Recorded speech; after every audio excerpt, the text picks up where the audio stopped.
శుభోదయం. Welcome to our morning రాగా. ఇదివరకు ఎవరితోనైనా కలవడానికి కానీ ప్రత్యేకించి వెళ్ళి రోజంతా గడపడానికి అవకాశం దొరికేది. అదే మనుషులతోటి ఈరోజు 5 నిమిషాలు కూడా ఫోన్లో మాట్లాడలేకపోతున్నాం. టైం ఇవ్వలేకపోతున్నాం. మనం ఇవ్వలేకపోతున్నాం, వాళ్ళు మనకి కేటాయించలేకపోతున్నాం. సంపాదన లేకపోతే ఇంకో పనో ఆ పనులు ఏం లేవన్నా, అప్పటికంటే ఇప్పుడు అసలు లేవు. అప్పుడే ఎక్కువ ఉండేవి. అయినా సరే మన దగ్గర టైం ఉండట్లేదు.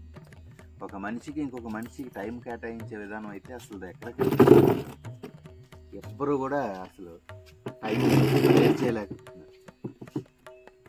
ఏంటో అర్థం కావడం లేదు. ముఖేష్ అంబానీ పుణ్యం అని ఈ జియో ఫ్రీగా రావడం వల్ల, నెట్ అలవాటు అవ్వడం వల్ల, ప్రతి ఒక్కరూ నెట్ డేటా యూజ్ చేయడం వల్ల, ఈ స్మార్ట్ ఫోన్ యూజ్ చేయడం వల్ల, ఎందువల్ల అన్నది తెలియదు. కానీ ఒక మనిషి ఇంకొక మనిషికి ఒక్క పావు గంట కూడా టైం కేటాయించలేకపోతుంది. ఏదో కోల్పోతున్నట్టు అయిపోతుంది. ప్రతి ఒక్కడు కూడా వాడు ఉండేది ఆ సెల్ ఫోన్లోనే, ఆ ప్రపంచంలోనే ఉంటున్నారు. అక్కడే ఎంజాయ్ చేస్తున్నారు. మనిషి పక్కన ఉన్నా సరే ఈ సెల్ ఫోన్ ఇక్కడ పట్టుకోవడం, ఈ సెల్ ఫోన్లోనే టీవీ చూస్తూ కూడా, టీవీ రన్ అవుతూ ఉంటుంది, సెల్ ఫోన్లోనే చూస్తూ 5 నిమిషాలు కూడా కేటాయించలేకపోతున్నాం. ఏం ఇంటి దగ్గర ఆడలు కూడా టీవీ, ఈ సెల్ ఫోన్ చూడడం, వంటలు చేయడం, సెల్ ఫోన్ చూడడం, టీవీలు చూడడం. ఇప్పుడు మనం రాను ముందు ఏంటంటే, నీకు ఇందు ఒక కప్పు చాయ్ అని మెసేజ్ పెట్టలేము. అక్కడ నువ్వు మెసేజ్ చూసుకుని అప్పుడు మళ్ళీ చాయ్ పట్టుకొస్తావు. ఎందుకు చాయ్ తెలియదు? ఇప్పుడు ఆల్రెడీ ఒక కప్పు అయింది కదా, మళ్ళీ కప్పు అది అనాప్రిషియల్ అండి. అందుకే నేను ఎక్కువ గార్డెన్ లో కూర్చొని ఉండలేదు మిమ్మల్ని. ఎందుకు అంటే గార్డెన్ లో కూర్చున్న సేపు చాయ్ తాగితే ఉంటుంది అని 4-5 కప్పులు చాయ్ చెప్తుంటే, నేను గార్డెన్ లో కూర్చోవడం కాదు, గార్డెన్ లో చాయ్ మేయడం సరిపోతుంది. పాలకూర బాగా వచ్చింది. ఈ కలుపు ఇది బలంగా పెరగడం లేదు. కలుపు తీయాలి. తోటకూర కూడా కూర అవుతుంది. నిన్న పప్పు చేసాను, కర్రీ చేసాను. మళ్ళీ వెళ్ళాలి, వెళ్ళి విత్తనాలు తెచ్చుకోవాలి. నేను హైట్ అయిపోయినా. Double cushion వేసేసుకుంటారు. ఓకే, అయితే నువ్వు వేసుకోండి. కుళ్ళు అన్ని సగం సగం కదా పంచుకోవాలి. 2 మీరే తీసుకుంటారా?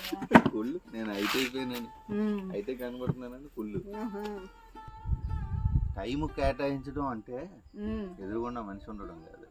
టైం కేటాయించడం అంటే మనం ఇంకో ప్రపంచంలో లేకుండా ఎదుటి మనిషి మనసులోకి వెళ్ళడం, ఆడ ఆలోచనలోకి వెళ్ళడం, ఆడ మాట వినడం, ఆ మాటకి రెస్పాండ్ అవ్వడం.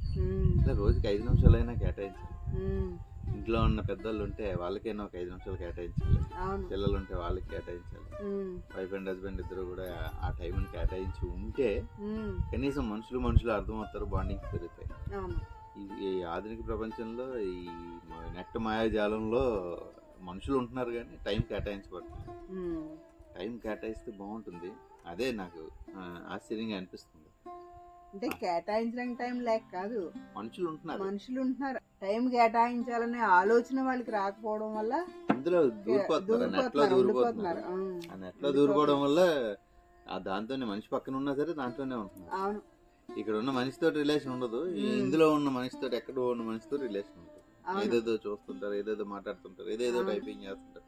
వాళ్ళు ఆప్తులుగా కనబడుతుంది. చూడాలి నిలవైపోయిందా విత్తనం. నీకు ట్రైన్ పావుగంట దూరంలో రైలు. అవునాడు షర్ట్ పట్టుకొని ఒకళ్ళని కాదు, ఒకరి షర్ట్ పట్టుకున్నావు కదా. ఇలా పట్టుకున్నా, ఇంజిన్ కదులుతుంది కదండి. ఇలా 4-5 వరుసగా నుంచొని బస్సు వెళ్ళిపోవడం, ఇలా తిప్పేయడం, కాళ్ళ మధ్యలో కరగదా, ఫాస్ట్గా కదలలేకపోవడం, ఒక్కొక్కసారి పడిపోతుండడం, దెబ్బలు ఆడుకోవడం.